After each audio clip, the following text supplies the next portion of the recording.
गश्त में आए, संबलपुर गश्त में आए, किस लिए आए बताएंगे? संबलपुर इसलिए आए हैं भाई साहब कि आपको शायद सारी जानकारी होगी कि बंगाल के लाखों की तादाद में प्रवासी मजदूरों हिंदुस्तान के हर हिस्से में रोटी रोजी कमाने, पेट पालने में ये लोग कामकाज करते हैं।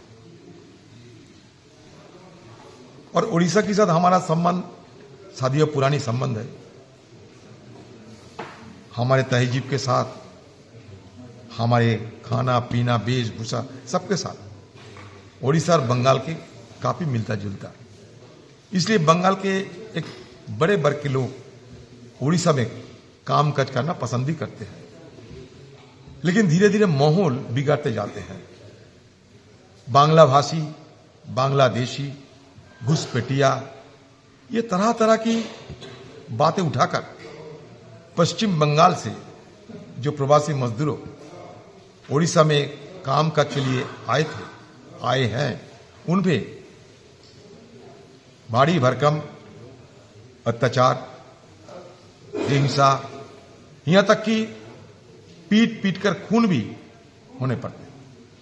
कुछ दिन पहले संबलपुर में हमारे बंगाल की मुर्शिदाबाद डिस्ट्रिक्ट जहां से मैं आ रहा हूं, वहां के एक 20 साल की नौजवान जुएल राणा कामकाज के लिए आए थे और उनके खिलाफ घुसपैठिया या बांग्लादेशी इल्जाम लगाते हुए पीट पीट के मार दिया गया और लोग यहां से डर के मारे भागना शुरू कर दिए। रोजाना मेरे पास खबर आता है कि उड़ीसा की कोई ना कोई हिस्से में बंगाल के प्रवासी मजदूरों को कहीं घेर के रखे, कहीं डराते हुए, कहीं कहते कि मार देंगे, सब भागना शुरू कर दिया है। मतलब ओडिशा से बंगाल के प्रवासी मजदूरों पलायन शुरू कर दिए हैं। ये पलायन रोकने के लिए केंद्र की सरकार, सूबे की सरकार,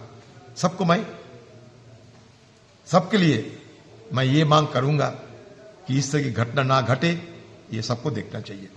जब हमारे देश के प्रधानमंत्री कहते हैं सबका साथ, सबका विकास, सबका प्रयास, सबका विश्वास, तब मैं इसलिए प्रधानमंत्री जी के पास भी गए थे कि आप जो नारा देते हैं उनके मुताबिक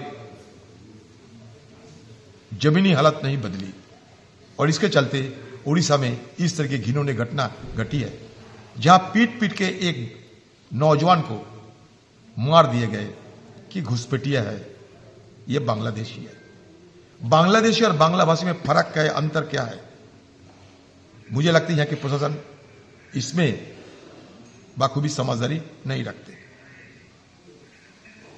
डर के मारे लोग भाग रहे हैं। रोटी रोजी कमाने आए थे तो यहां जिम्मेवारी नहीं बनते, फर्ज नहीं बनते सूबे की सरकार और इस इलाके के प्रशासन को जी इन लोगों को एक सुरक्षा के माहौल बनाते हुए फिर दोबारा कामकाज के लिए यहां बुलाया जाए।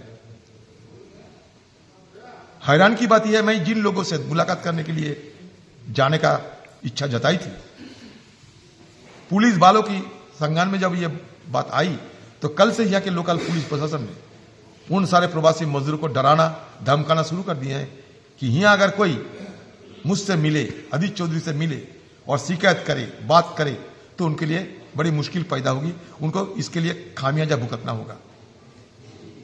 इसलिए उन लोगों को डराया जाते हैं, डर के मारे मोहल्ला खाली कर दिए हैं। वो यहाँ के जो कॉन्ट्रैक्टर है जिनके अधीन ये प्रवासी मजदूर काम करते हैं, कॉन्ट्रैक्टर ने इन लोगों को कह दिए हैं कि अगर अदित चौधरी से मिलोगे तो मुझसे कोई काम नहीं मिले पाओगे। अगर प्रशासन इस तरह के धमकाते रहे, डराते रहे, तो हम जैसे लोग ये मजदूरों के साथ मिलेंगे कैसे? और हम तो यह कोई दंगा करने नहीं आए, कोई दहशतगर्द करने नहीं आए, हम तो यहां कोई आंदोलन करने भी नहीं आए।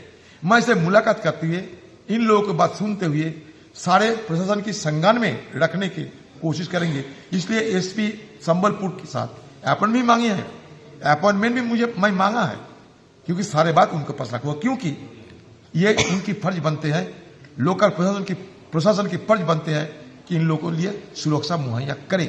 मैं धर्मेंद्र प्रधान जी से भी बात करूंगा अगर मौका मिले।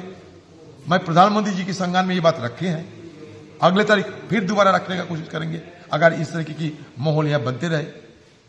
मैं ये कहना चाहते हैं यहाँ के स्थानीय प्रशासन को, सूबे की सरकार को, कि उड़ीसा में लाखों तादाद में जो पश्चिम बंगाल के बांग्ला भाषी जो प्रवासी मजदूर हैं उन लोगों को सुरक्षा मुहैया करे।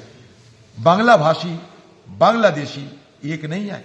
बांग्ला भाषी बांग्लादेशी में जो फर्क वो सोचना चाहिए यहाँ के प्रशासन को। अगर आप ये वीडियो YouTube पर देख रहे हैं तो हमारे चैनल को सब्सक्राइब कर बेल आइकन दबाएं और Facebook पर देख रहे हैं तो हमारे पेज को लाइक करें।